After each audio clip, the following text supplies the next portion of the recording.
Welcome back, ladies and gentlemen. Jin Air managing to turn that game around and take it to a victory just before the 36-minute mark. Crazy, crazy stuff, and honestly, one of the most entertaining games that I've seen in a while. And we've learned the math equation. Jin Air minus Sivir equals PogChamp is what we learned from this game. Really fun stuff. I fully support that logic.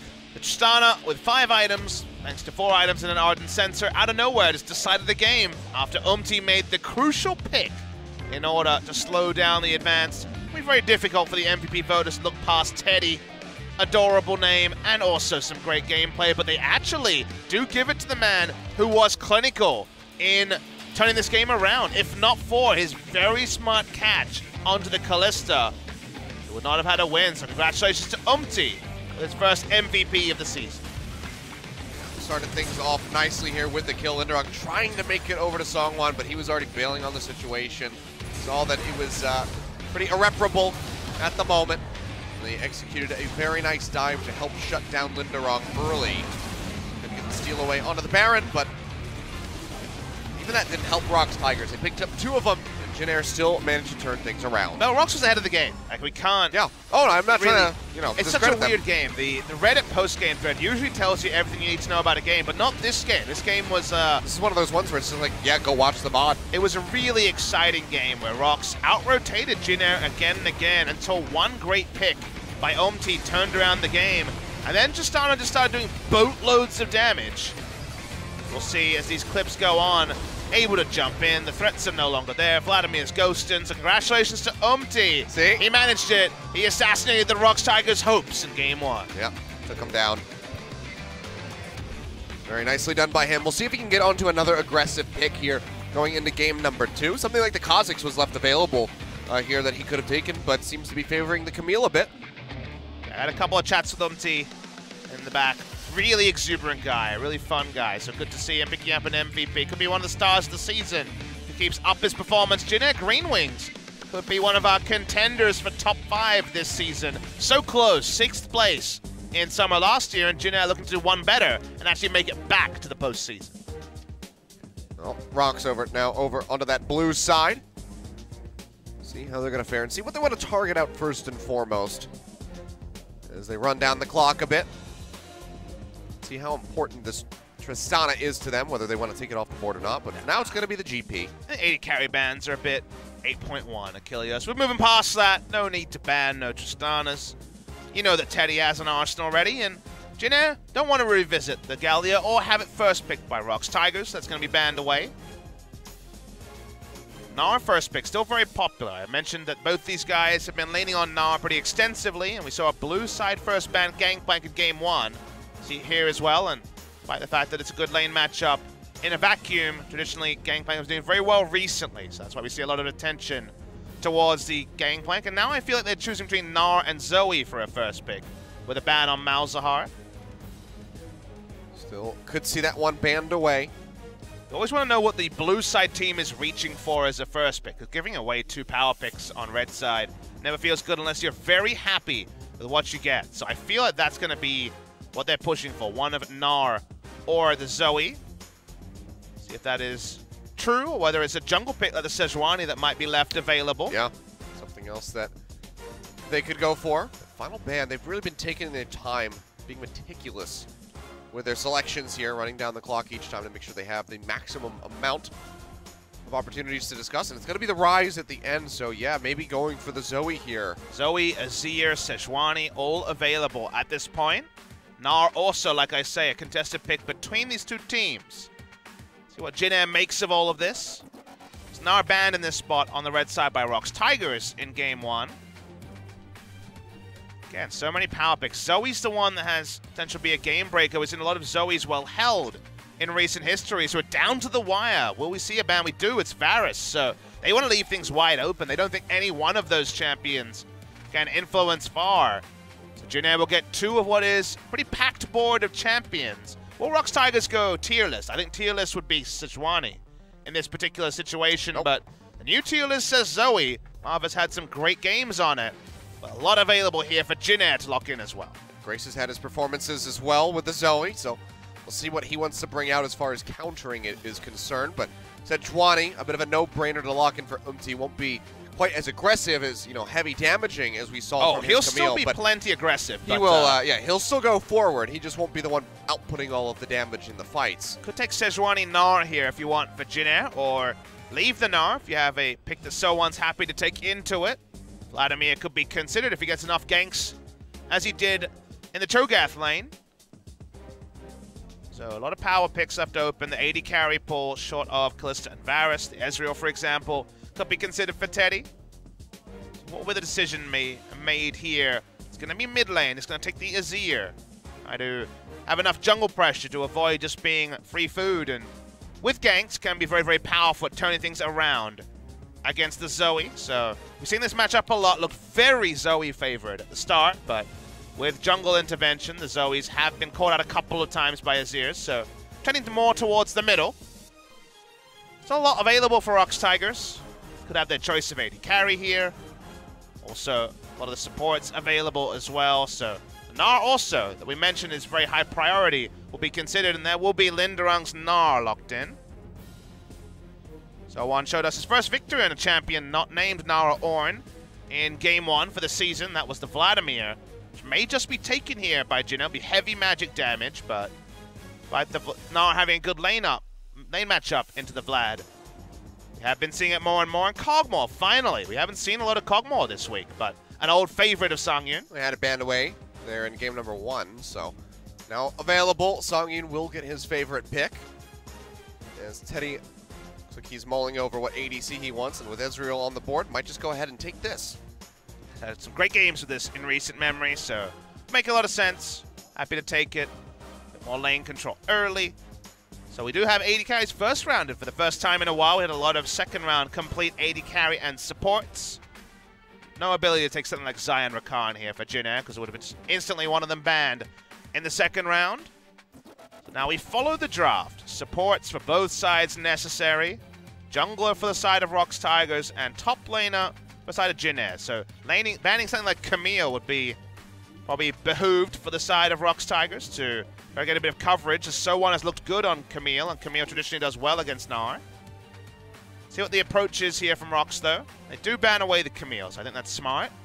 Side of Jin Air, look at the draft here and wonder what support they want to pick. Something like Braum would help them against the potential of the Paddle Stars. We're going to actually ban away Braum, interestingly. Less tank supports, the better if you want to deal with a Kog'Maw and not have those in the game. They can just take away the Taric on red side if they want it. Would mean that they would be very one-sided in terms of how they engage outside of a top lane engaged champion. It would only be a Sejuani ultimate, or maybe an Azir super play. And with that lower engage, ROX Tigers continues to cement that by removing support Ornn as a possibility for Wraith. So what do they want to go for? Something that can get the lockdown onto the likes of Sangyoon or Lindarang. Will Wraith get to go to his deep in his bag of tricks here? Because we know that he plays basically everything. I mean, Leona. I think Leona, one of the ones he picks, would be pretty decent in this particular game. Alistar also is somehow available. We've forgotten about the cow. That's true. Alistar will be sick in the draft here from Jin Air. We just had. Does ROX Tigers have to take it? I wonder what they do here, because I feel like Alistar would be really good for the side of Jin Air. Watching the side of ROX, looking for jungle and support themselves.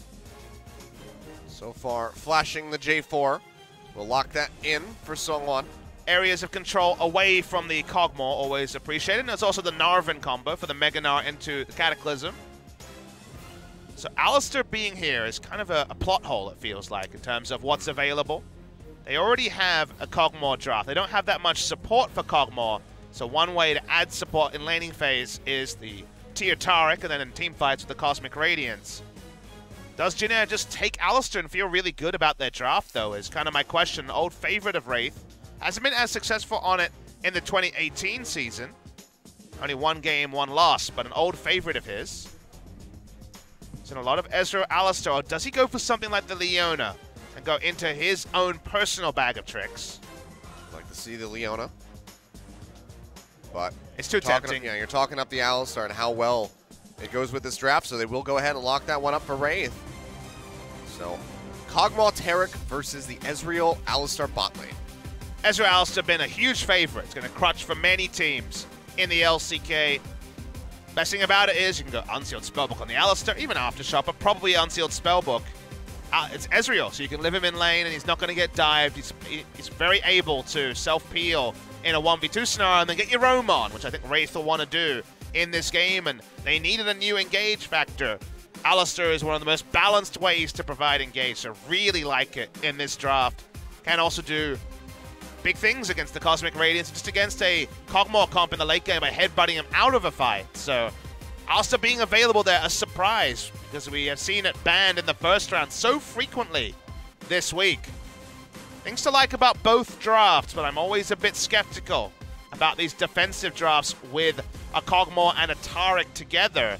Taric ended up being on the winning side in game 1 when Tristana hit her items and go Rambo. See how things shake out here, because we do have a Zoe on the Rift for the first time in a while. Well, more often than not, when we see these Alistars come through, they usually are resulting in an MVP performance. Yeah. So Wraith pressure going to be on this guy and try to rack up an MVP win for himself and get his name on the board and start climbing the ranks. Going up against Key here with the Taric. We'll see if he can pull it off. We'll see if Jin Air can complete a 2-0, a very unexpected one at that. ROX Tigers don't want that to happen. They want to equal the score. They want it to be a 1-1. They want to force that game 3. Let's find out if they can do it as we load up for game number 2.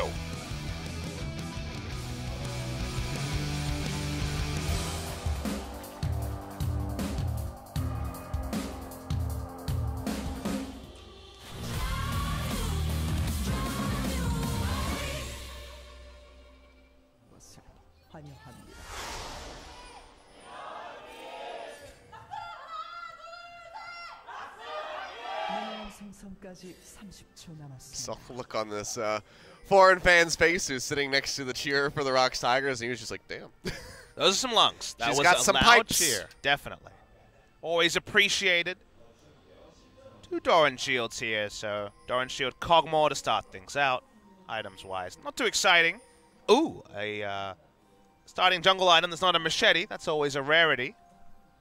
Especially on someone who usually takes single target camps, but Sejuani starting topside jungle with the Talisman instead has also been a consideration, so doesn't want to show his item, because I remember specifically Ambition varying up his pathing on Sejuani pretty significantly when he went for Talisman. Also could mean not very much, of course. The difference between the two is pretty small, but does help him taking Raptors in particular. Little hello from Lava on the Zoe. We haven't seen a lot of Zoe, but a reminder that Zoe is at full power here. Yep. Patch 8.2. And we've got some spell books rolling here, Achilleos, on the side of ROX Tigers. Triple. 3 all the way from mid down to the bottom lane. Just going to be the 2 there for Jin Air. So Sangyoon and Key were able to surprise KSV in game 1 of their series by going for the teleport, ending a bad laning phase, and doubling down as Seonghwan. Speaking of surprise. Yeah, going to go ahead and force the flash out of Grace immediately. Very nicely done there with the J4. But you can do a lot of creative things when you take double teleport in the bot lane. You can also work against it, so I'm really excited to see if we see any timings. Comes a bit like a lane swap. If you try to enter lane with both of you riding teleport and then dodge out of it situationally, when it comes to all the waves getting in the right position to see who actually picks up the first turret blood, or the first brick as we like to call it. Wraith himself has the only unsealed spellbook. I tell a lie. Vladimir, of course, has one as well. So 5 means that maybe you'll have some fun teleport wars to deal with Achilleos. Looking forward to it. DPM there from Sangyoon in the last game. Not looking so good, especially when compared to the Tristana from Teddy, who just ended up shattering everybody on the Rift. And Wraith was also 14 times the player that Key was, 14 assists to 1. Yep. That was only 1 kill, so 100% kill participation to Key. Numbers can be very misleading. Trouble bubble connecting there onto Grace. Just Lava trying to give as much trouble over to the Azir as humanly possible. See, farming up underneath this turret, not going to be that much of a problem as they're still pretty neck and neck as far as the CS is concerned. Vladimir in this game is picked for comp rather than necessarily picked for lane. Played a couple of times already, but Spectre's Cowl into Black Cleaver, he actually wins standing DPS trades in Mini Gnar over the Vladimir. Oh boy, Lava found a TP. But Vladimir, if he's able to run at Kog'Maw and Zoe, is going to be a pretty big win condition there to at least force some flashes or to deny damage out of a fight. And yeah, you're right. The dirty TP pickup for Zoe is always getting a free buy. UmTi is like this. He's not taking Fleet Forward. It's actually going to be the Aftershock for the first time from him. Does mean that he's insanely tanky early because he gets the flat resist after the change to Aftershock. Not going to be as much damage as before, but between his passive resist and the Aftershock resist, the first shot does literally no damage. Yeah, he is not going to be taking much. Lindarang getting the transformation. Just going to land that wall up there onto SoHwan, and we're going to have a pause. Intriguing. Will it be an audio issue? I mean, I wonder. I hope not. Hopefully it's something solvable. We'll get the confirmation. Seems to be in the Jin Air booth, but we'll wait for Joel to get on Discord and confirm. That our UmTi's just not really sure what's going on. We're just getting a nice little reaction shot from him. We're all about reaction shots when we have pauses. Sangyoon, nonplussed about all of this. He's just hanging out. Still has his 1,000 days as a pro player sign and some sort of James Bond-esque. I was going to say, normally they're themed after a confirmation champion, here. But he just has the Seonghwan gun. fell out of the audio channel, apparently is what happened. Well, that's not great, so I guess we'll just have to go ahead and reconnect them. I know how it is with top laners. Sometimes their voices are not heard, being on an island and all, but this was literal, so hopefully we can get that fixed very quickly. Shouldn't be too long to just go ahead and get them reconnected. Looking at Seonghwan, who... Yep, I mean, everyone had a roller coaster today in Game 1 for the side of ROX Tigers. So ahead in terms of 2 Barons, and then UmTi picked up the MVP, and that aggressive pick onto Sangyoon. Who just want to get the game going. Bit of a wry smile. Again, a bit of a character, this guy. Yep. Having a bit of fun here, Jin Air GreenWings. They just want to win 2-0 and go into their last match to close out the week, and sounds like we're going to resume the game. So good news, guys. Short break for us. Should be underway here momentarily. We can continue. And there we go. All right, not too bad. Not too shabby. SoHwan taking a bit of a beating here. But he's got the sustain, so he'll be all right. I mean, Summoner Airy Gnar is pretty obnoxious to deal with, whatever the laner. But as levels roll in, we know that Vladimir will be fine. That's not going to be fine. Yeah, that's a big burst of damage. He wants to Ignite Grace as well. He's looking for it. Not going to land that Paddle Star. See what happens when he gets the trouble bubble up yet again. Grace, we're going to have to go back soon. It does not have Unsealed Spellbook, so it's just going to be stuck with the cleanse the entire time. 2 good lane matchups so far. The Gnar having a happy time against Vlad because he hasn't been ganked. But speaking of ganks, the smiling assassin UmTi is considering one right now. Well, he'll be entering in, but will be spotted out by this ward, and Lindarang is already starting to kite back. He should know that he's been spotted, and he will just go ahead and retreat. See a battle over Scuttle. Seonghwan's in a control ward. Uh-oh. Sitting right here in the center of the brush. Will get found now. UmTi looks to go over the wall, but fails the flash. A complete botch by him. Very well could lead to that first blood. Paddlestar comes through, and Lava will pick it up. Massive misplay by UmTi, and you can see on his face, he knows it. That wall was too fat to flash over. He couldn't do it. Ends up looking silly. We didn't use the Arctic Assault because he would have been body blocked by the Jarvan. Went for the far more reliable flash, but it lets him down. That means that Seonghwan gets the first little salvo this game after UmTi pickpocketed a victory away from him in Game 1. First blood going over to the Zoe. Not going to be feeling too good in the mid lane there for Grace. Like you said, getting that pressure alleviated by the jungler is what the Azir really relies on, and well, this is about the complete polar opposite so far. Yeah, and Zoe got the kill credits, so happy to go into the Lost Chapter. Doesn't need a QSS anytime soon in this game. Can just get cleansed later in the game when he actually respects the threat of the Sejuani. So happy early game in every lane except bot, where you can see that Teddy's got the first shop in and is also going to punish ROX, or at least force the teleport. Teleport timings against these TP laners also always a bit tricky, so Ezreal getting in a farm lead and also being able to get a shop in is not a trivial thing. Obviously not great that he can't pick up a Sheen or the full Mana Moon on his first back, but whatever kind of thrift shopping you can do to not just fall into a hole against the always teleporting back to lane enemy AD carry is fine by the perspective of Teddy. Teddy's just denying him from CS now. Yeah, he's just going to try to run him off. He is the alpha. Gone. Certainly the alpha in this lane. Sangyoon doesn't have ult to snipe the minion wave. Key's back here, though, so should be fine. Yeah, we'll be able to rejoin as Wraith is also coming back into lane. Just trying to dominate where he can, stretching that lead, trying to get that Kog'Maw down and out. Good news about the back timing. Sorry to cut you off, but the good news about the back timing there, Kilios, is that it actually forced ROX to teleport to lane with their first teleport. Yep. Last time we saw them, again, game 1 against KSV, they actually walked to lane, then teleported out of it. So it relieves pressure from the top lane for a while. It's trouble bubble. We'll lock him up.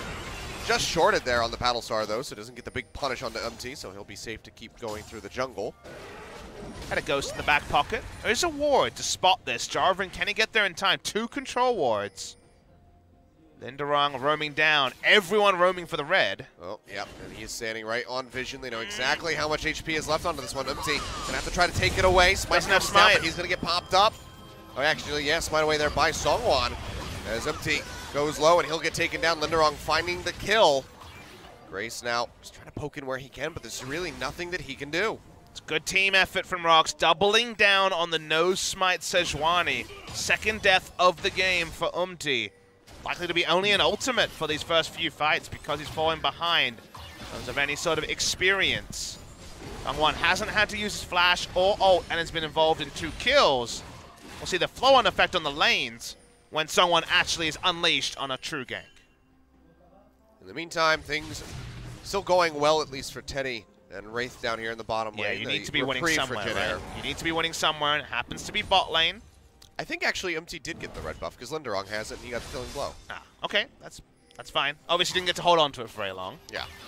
But got the experience from it at least, which he needs desperately. You can tell he's at least some experience away from his opposing number.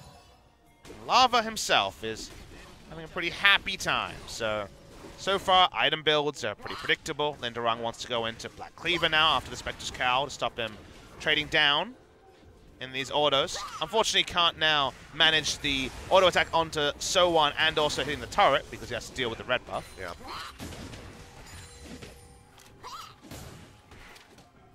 Love these back timings from Jin Air in particular. It seems like a really small thing to talk about, but you can really, if you're not prepared against the teleport laners, be screwed over when it comes to just losing multiple minion waves to the turret if the enemy bot lane has control and has Unsealed Spellbook. But also, you can take a step back and go, well, what did they lose from taking Unsealed Spellbook? Combat summoners, and taking teleport as combat summoners, or, you know, some sort of offense or defense in the tree. There is a cost involved. So attacking teleport laners who don't have combat summon is another way to go. If Sejuani was ahead, and even now, maybe ganking bot is what you want to do if you're Jin Air. Well, Wraith arrives here and will stop Seonghwan from taking the Ocean Drake.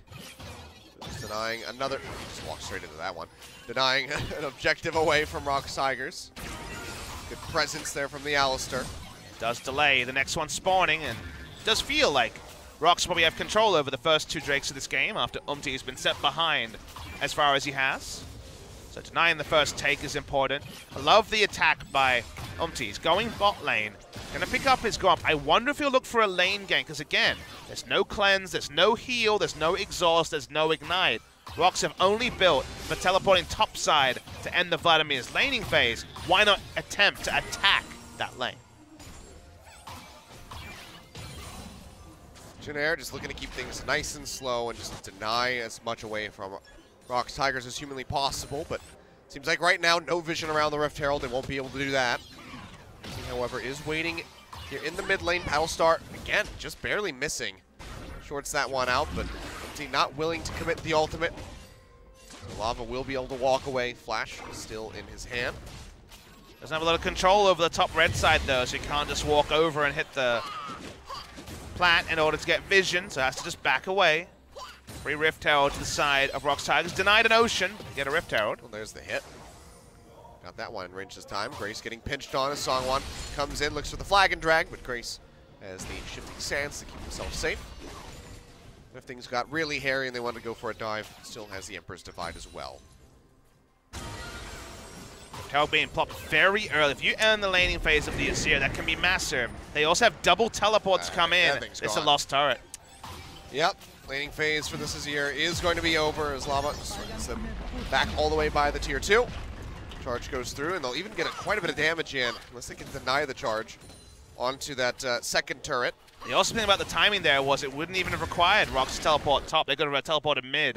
If there was only attempted a collapse with the double TP bot lane, That's why I said UmTi attacking the teleports, to me, was what you wanted to do. Doesn't feel good about ganking a bot lane with both flashes up, but to me, that was the best use of his time.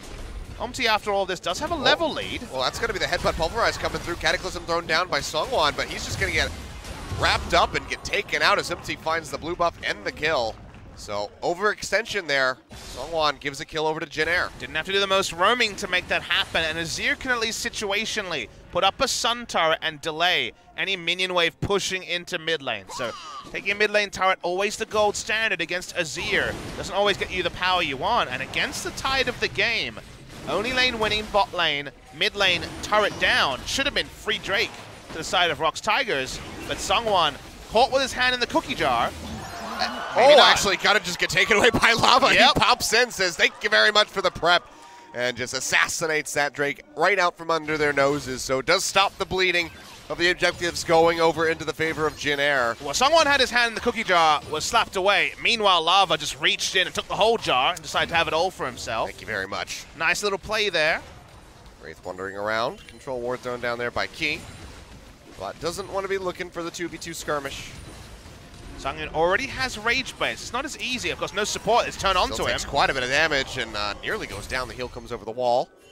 That last Mystic Shot had connected. Perhaps Teddy would have been able to get that kill. Yeah, because could have just flashed all in, and the Cosmic Radiance would have armed in time. So there was a chance there for Teddy.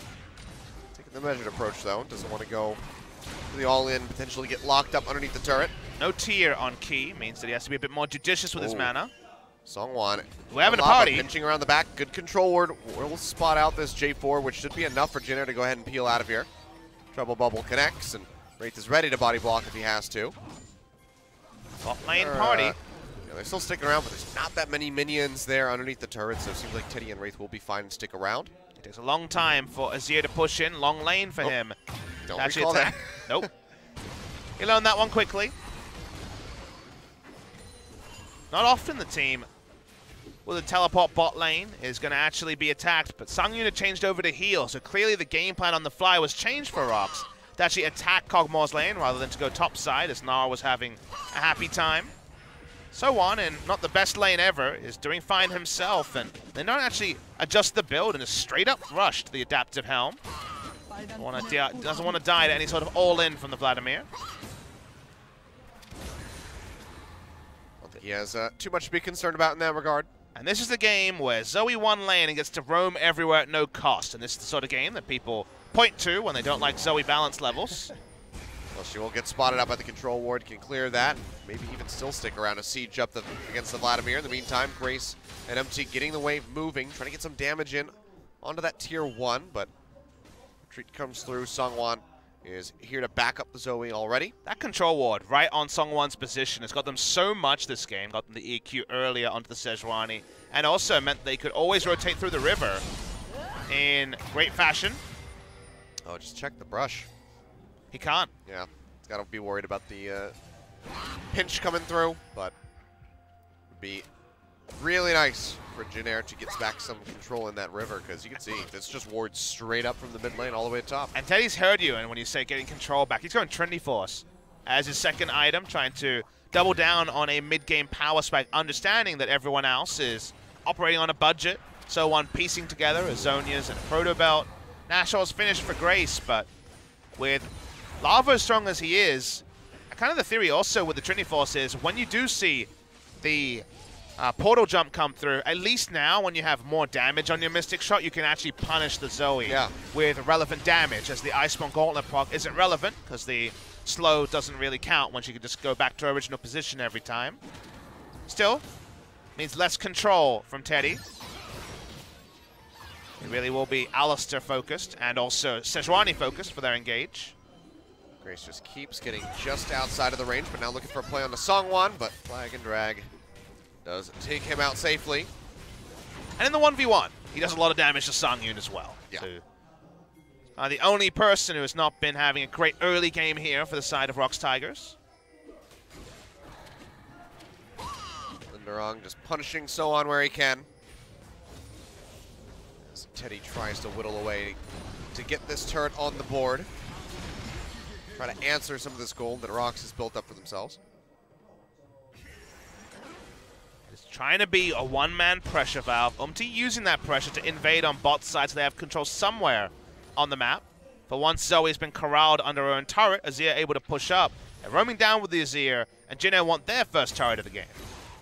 Well, seems like they might be able to get it. Prox coming through. Almost finish it off as it gets locked up there for just a moment. Lava now arriving. We're looking for a hit as Wraith goes dangerously low.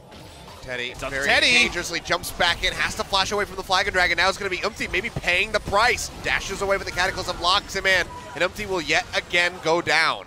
Someone had to die after Teddy was hit by the Trouble Bubble. Ends up being UmTi. Adding on the misery to the Sejuani. And a second turret. So low, but when you can TP in and punish like this, Grace will get a bit of damage mid lane, but not enough. Zoe can already roam. Free turret for the ROX Tigers. They're going to extend their lead. Yep. Trying to whittle away as much as they can. Another TP coming through as well from Key, looking to join in, but we'll just cancel that one.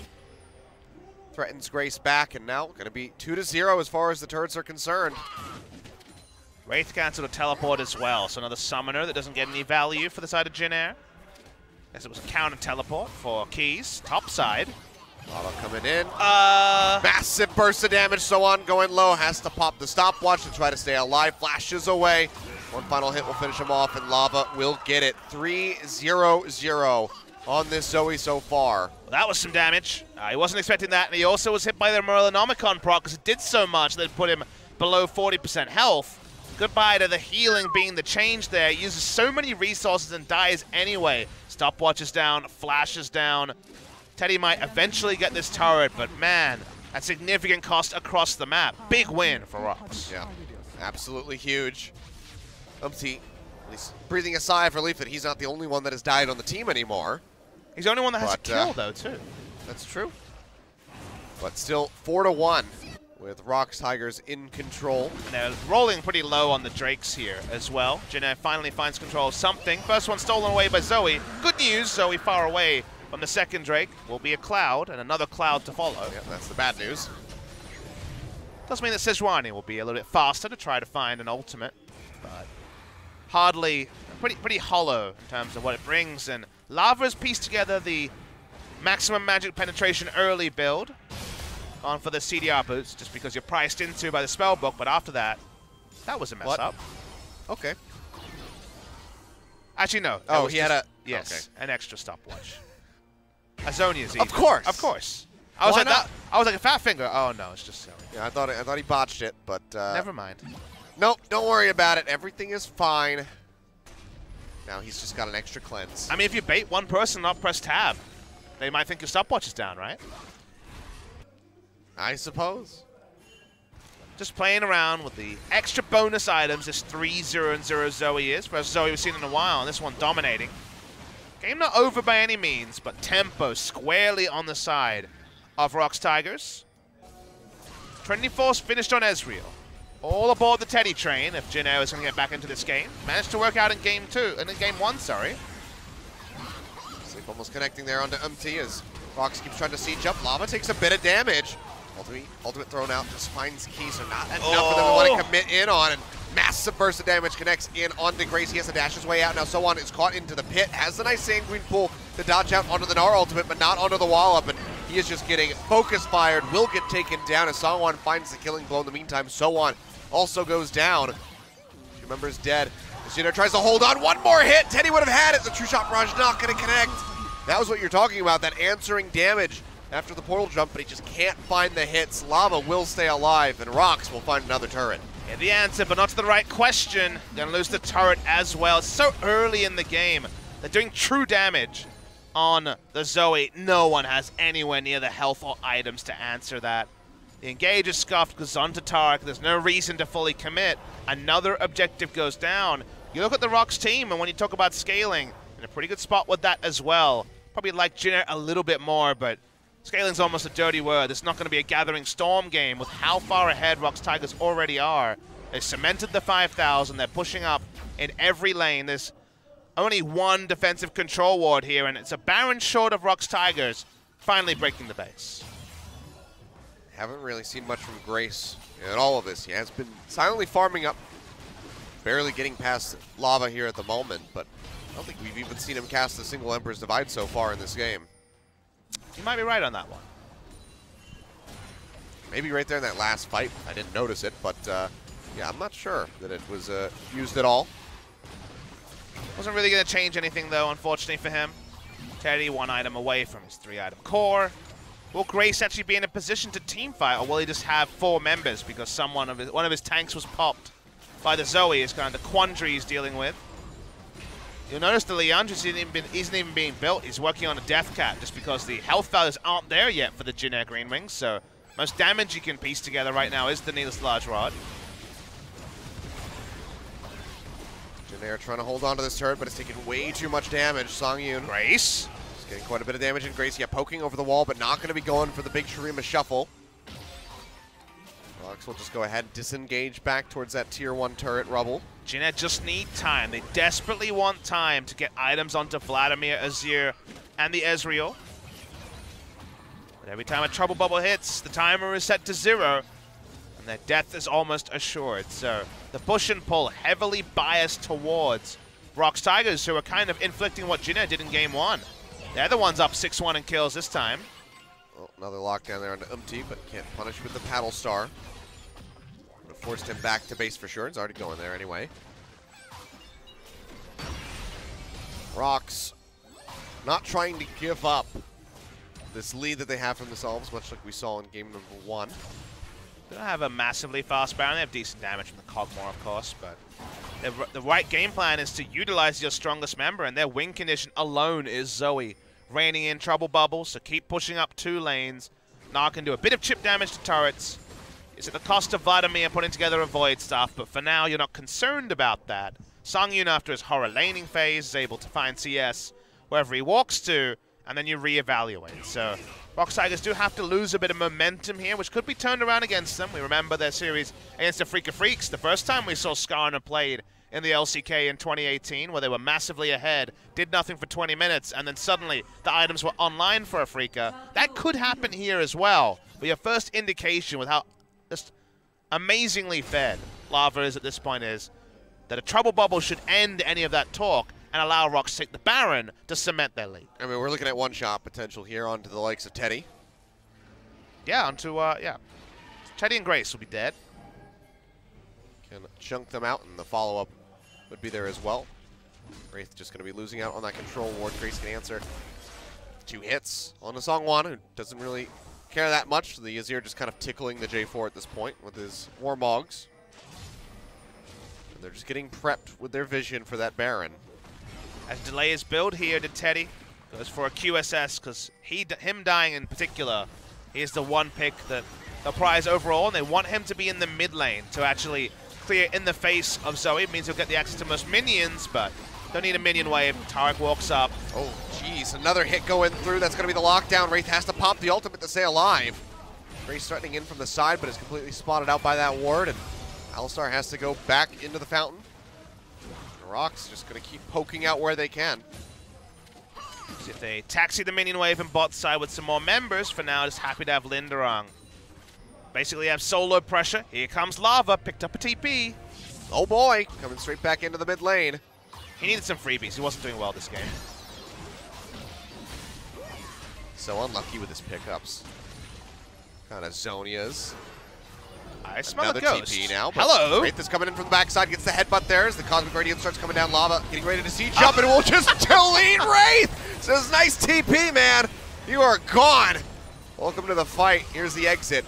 SoHwan flashes away, trying to get himself out of there. Paddlestar barely missing. Lava looking for the lockup, and will be able to take him down. Double kill coming through. 8-1 as the ROX Tigers look to dominate Jin Air here in game number 2. Yeah, Wraith tried to make something work. Didn't have the ultimate that time. Popped in an instant. Speaking of pops, every time Lava gets close with a Paddle Star, people see their lives flashing before their eyes. Oh. Spooky stuff. He's got QSS. Lockdown. Great arcane shift there by Teddy. Takes himself over the wall, keeps himself alive and safe. But you can see what the cost is here for Jin Air. Losing Wraith, losing SoHwan. This is going to be the bot. Inner turret going down. Suddenly there's none remaining outside the walls of Jin Air's base. They have just 1 turret to their name. You can see why people get so frustrated about playing against the Zoe. It's because... But the funny thing is, she's got a redemption now. But we have had a counterpoint of multiple games this week where Zoe's done precisely nothing.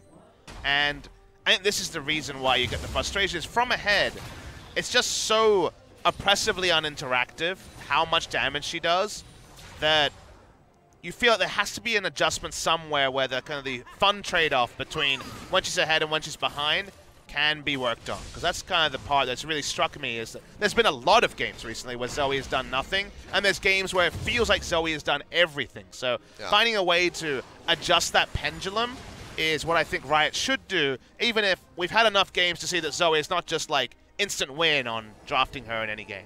I think the damage should just be loaded into, you know, paddle stars connecting onto people who are asleep. Have the normal paddle stars do a percentage of the damage that they do now, but don't let it be just because you land one at max range that it really chunks them down and almost one-shots people. Should be rewarded for the mechanics, landing the bubble, landing the paddle star. I like to see her be able to wave clear a little bit less. I think she can wave clear backline too early in the game. Yes, otherwise, it doesn't impact the actual late game paddle star, but that's a little adjustment I'd like to see. Maybe start small and get bigger as you investigate. But at 6-0-0, you should be able to do unspeakable things. They just look a bit more uninteractive when someone dies instantly. Problem is she's been doing unspeakable things before she was 6-0. Yeah, that's true. Now it's just exacerbated the problem. And just Jin Air don't have the items to fight back. It's a little bit like they've got the toy swords and Lava's got the really intimidating sword. I was trying not to be too colorful with the word I used there.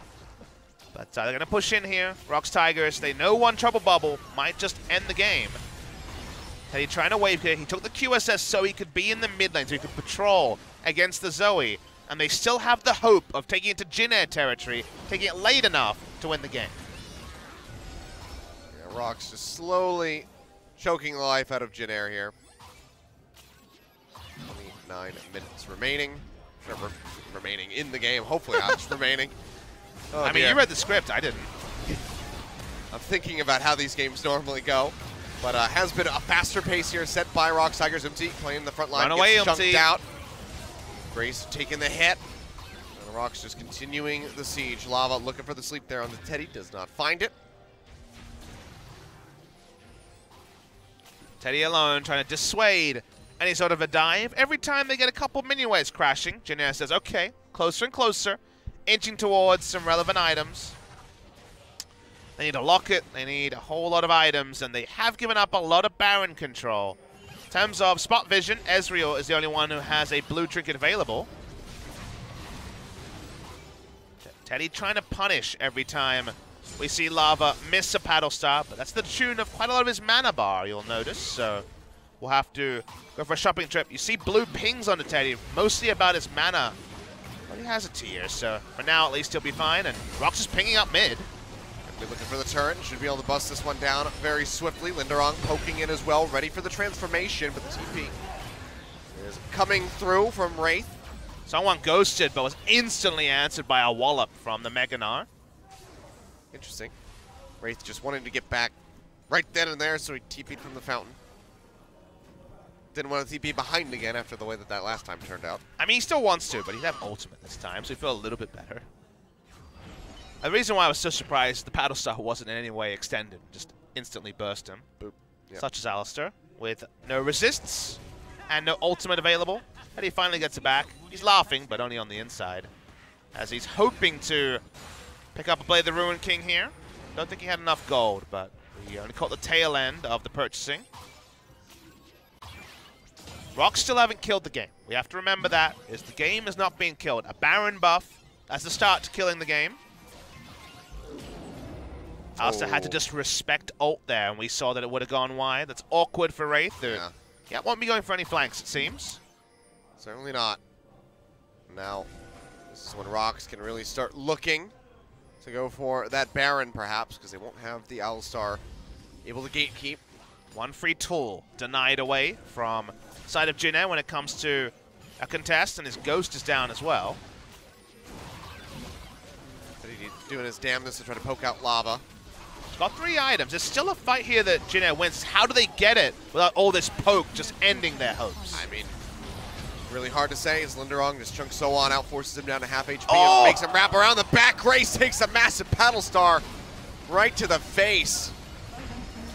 gets walloped, and he nearly goes down, has to retreat back over to the fountain as UmTi just tries to slow up somebody to get a little bit of damage onto them, but they just can't do it. There's no semblance of control from Jin Air. And they want to force a face check here. They'd love to take the Baron after taking the inhibitor. Turning on to UmTi, has a Warmogs, tanky enough.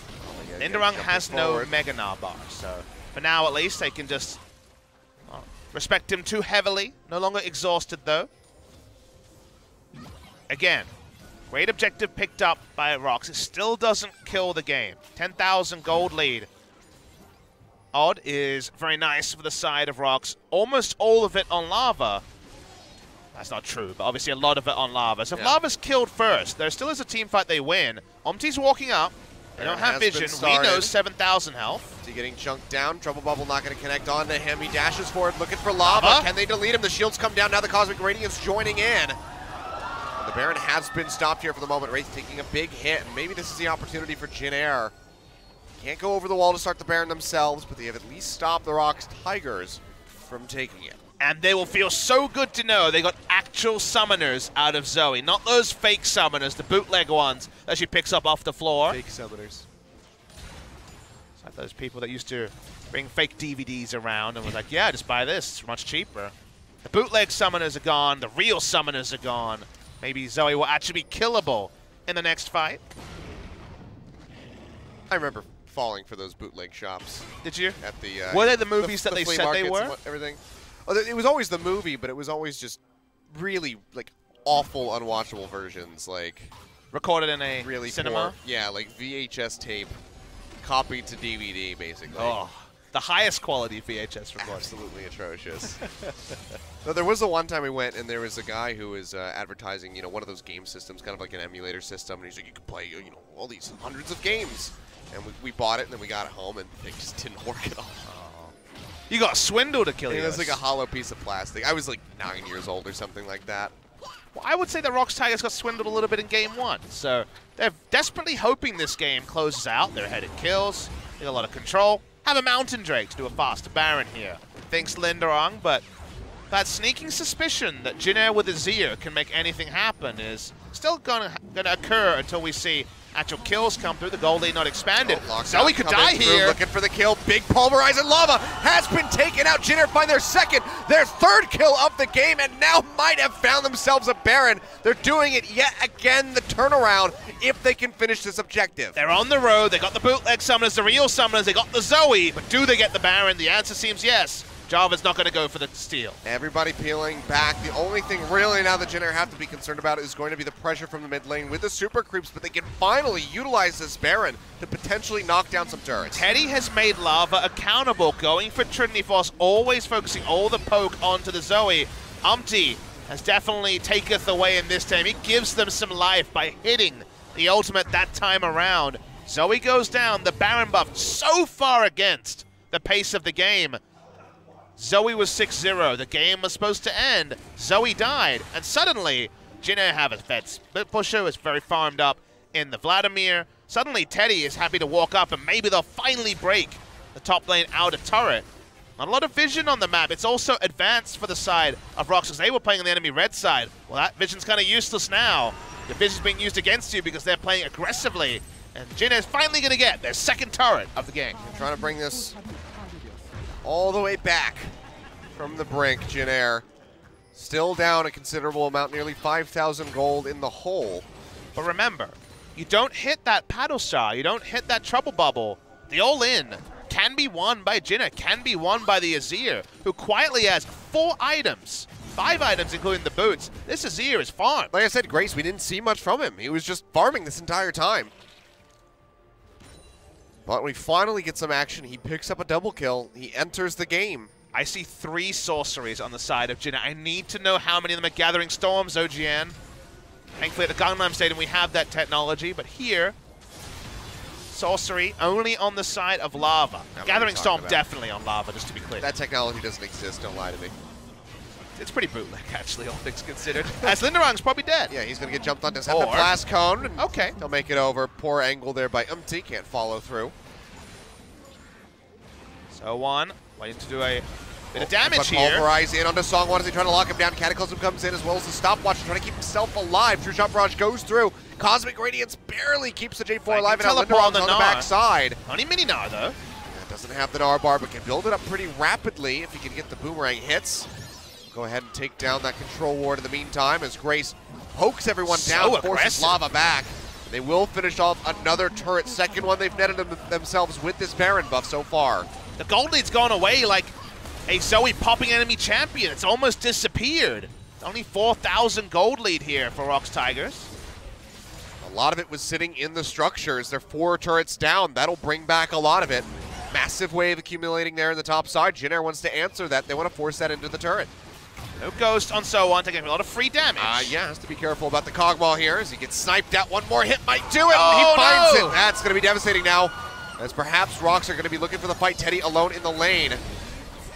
Has to kite his way out of here. Key trying to close the distance, trying to get the dazzle hits, but Teddy is just trading back onto Lava all the meanwhile. Keep chasing Lava. Nearly takes him out. Doesn't finish him off, and now Seonghwan poking forward, but Teddy fighting back with all that he can muster. Cataclysm almost off cooldown. Teddy only has E. No flash. Turn on to Lindarang. They're going to go ahead and melt him out right as he flashes. Grace finds the kill. Flag and drag takes Seonghwan out of the fight. Lava rejoining in, gets the Paddlestar barely actually missing there onto UmTi. Gets the sleep. They go over the wall. UmTi chunked down to about half HP, but holds onto his flash. So ROX, they survived the Baron buff. They lose 2 turrets. But it has just been absolute insanity here now. 38.5 minutes into this game. Yeah, plus 5,000 gold. We knew it was 10,000 before the Baron went down. So 5,000 gold rescued by Jin Air with their Baron buff steal into taking down a couple of turrets. Still no guarantees on the game. But the guarantee I can tell you is that Vladimir has a hell of a lot of ability power. He finished the death cap on his last buy. If Vladimir can trivialize one of Zoe or Kog'Maw, there's a lot of damage on Ezreal and Azir in particular. There's still team fights here that I like for Jin Air because they have a more diverse damage portfolio with 3 people who are true carries. They're continuing to push in, they're continuing to be aggressive. No teleport onto Lindarang. Making some damage onto this turret, but the wave clear is there. Teddy's had the most impactful 003 secret agent Ezreal we've seen in a long time. Really has. The poke that he's just been laying down, weaving it in, even while running away from the enemy, has been monumental here for Jin Air, trying to survive. On a simple level, if I wanted to describe Teddy's role this game, he made a 6-0 Zoe accountable, which should be impossible. Not many champions, not many players have the confidence to do that. But he went QSS, delaying his 3rd item, just to try to wave clear and pressure Lava. And whatever the result of the game, that decision was a resounding success for Jin Air and for Teddy in particular. Elder Dragon spawning here in 30 seconds. Baron in just under 2 minutes. ROX yet again asserting control.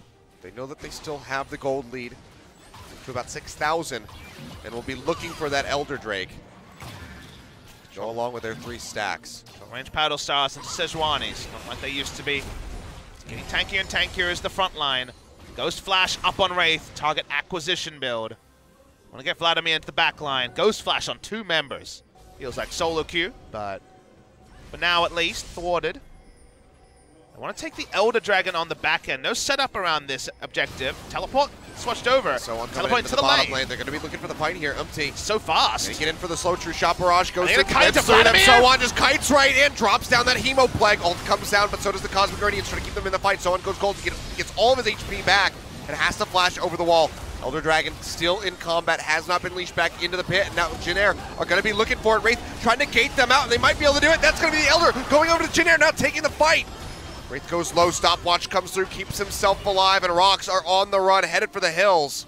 It seems like everybody going to go their separate ways as SoHwan tries to get back to that top lane to save the turret. That was so close, such a seesaw there. Into the backline was the Vladimir, but Cosmic Radiance was early because they saw him coming on the minion wave. Meant the Hemo Plague and the first round of damage did nothing from the Vladimir. He just about keeps the top lane outer turret alive.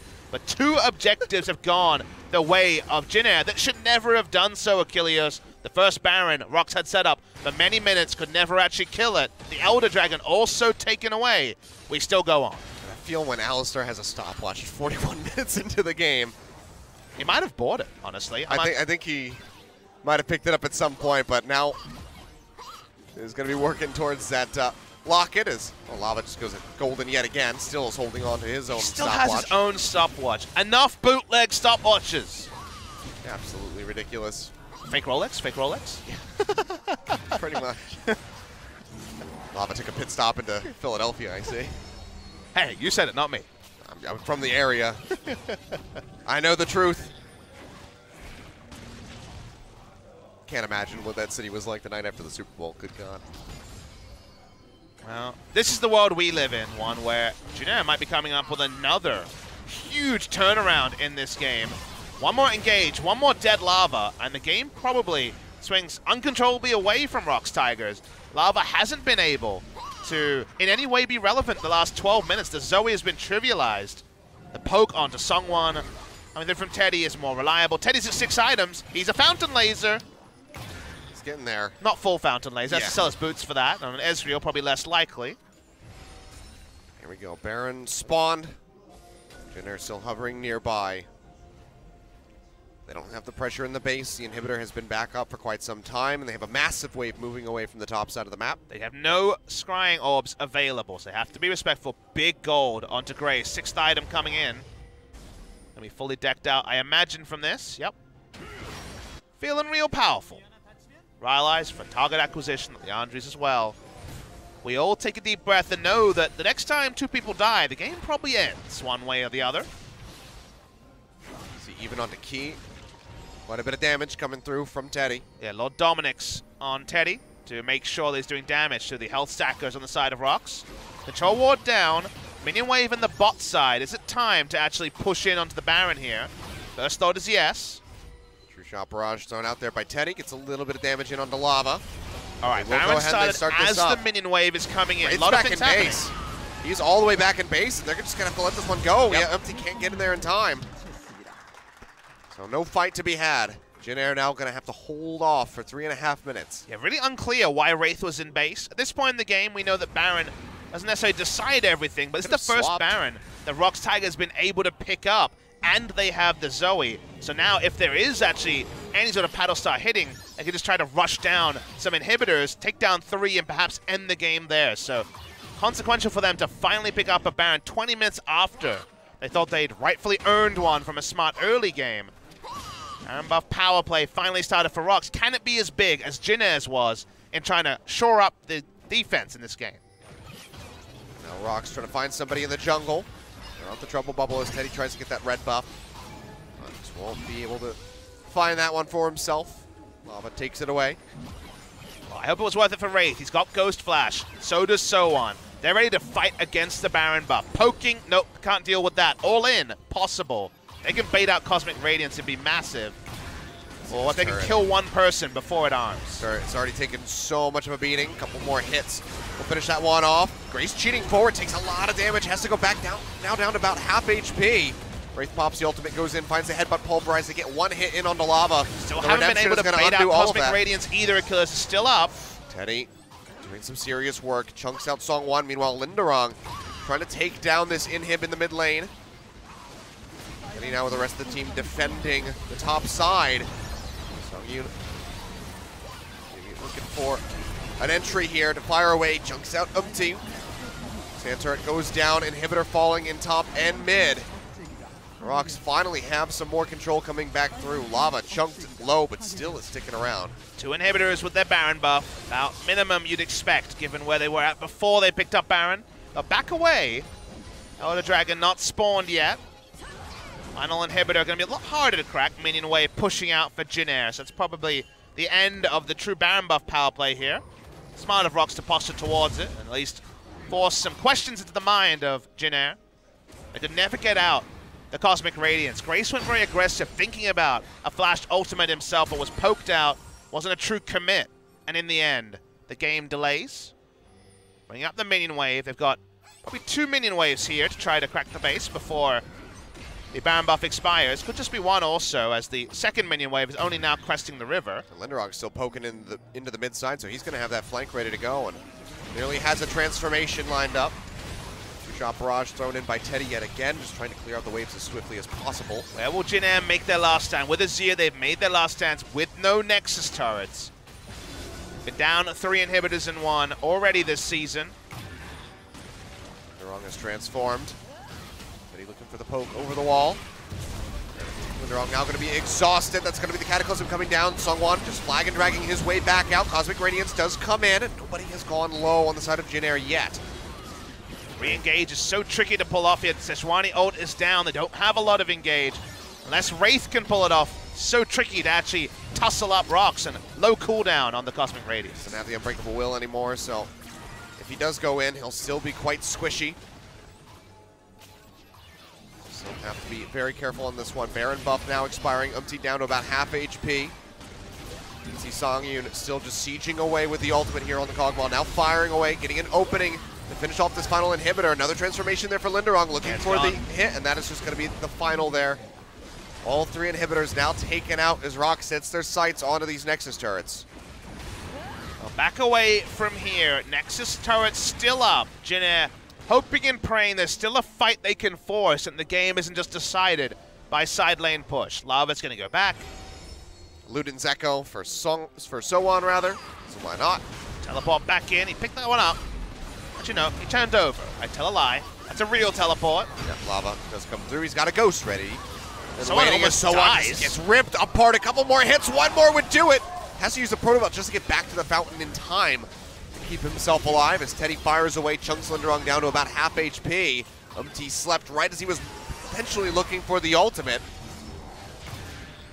Cosmic Radiance back up again. So ROX Tigers have many different options here. They can look to bat. Lindarang can just teleport in again. They're trying to keep everything on. A very short leash for Jin Air in their own base. No inhibitors up. Teleport back in. Lindarang going to be rejoining. Building up, looking for that Gnar bar. Seems coming through. Grace on the sidelines, trying to get some damage in.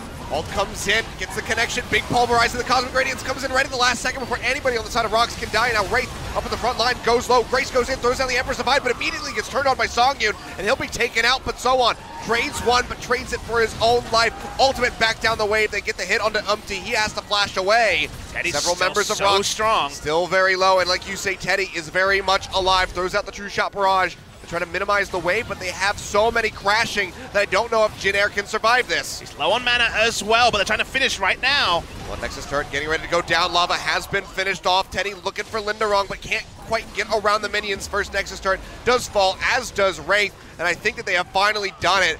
15 minutes just about on the clock. ROX Tigers finishing off that final Nexus turret. UmTi barely staying alive on the outskirts, but with all of those minions, there's nothing that Teddy can do, despite how massive he is on the Ezreal, and we are going to game 3 after all. ROX Tigers finally able to stick what was a great early game for them. Great defense from Jin Air GreenWings, pulls it longer and longer, but a single Baron buff picked up by ROX was really what decided the game. And no one's smiling, because that means that we're going to a game 3, everything even between ROX Tigers and Jin Air GreenWings. Great performance in the early game from Lava. Looked like just alone the Zoe was going to decide the game, but suddenly Zoe wasn't really doing any heavy lifting. Teddy was doing the heavy lifting. It's what delayed the game, but a free Baron after Wraith recalled and Vladimir was drawn to the bot lane means that Jin Air couldn't have a heroic defense against the Baron. They fall, and it's a best of 1 for all the marbles between 2 very even opponents. Well, we're going late again, it would seem. Very swift first game, this one pushing it about as far as it can go there. 50 minutes or so on the clock, and we get the tie up there as ROX managed to bring it back, so no 2-0. But now, how are they going to tackle closing this one out, the ROX Tigers? They lost last time on the red side. Let's see what they're going to do to change up the draft so that they don't suffer another loss and fall further down the standings. Galio and Zoe, I think, 2 champions will be heavily focused on in the final bans. We'll see what these guys are going to piece together and how Jin Air are also going to respond. Teddy, fantastic game from him on the Ezreal, but not enough. We're going to go to a break. When we come back, game number 3.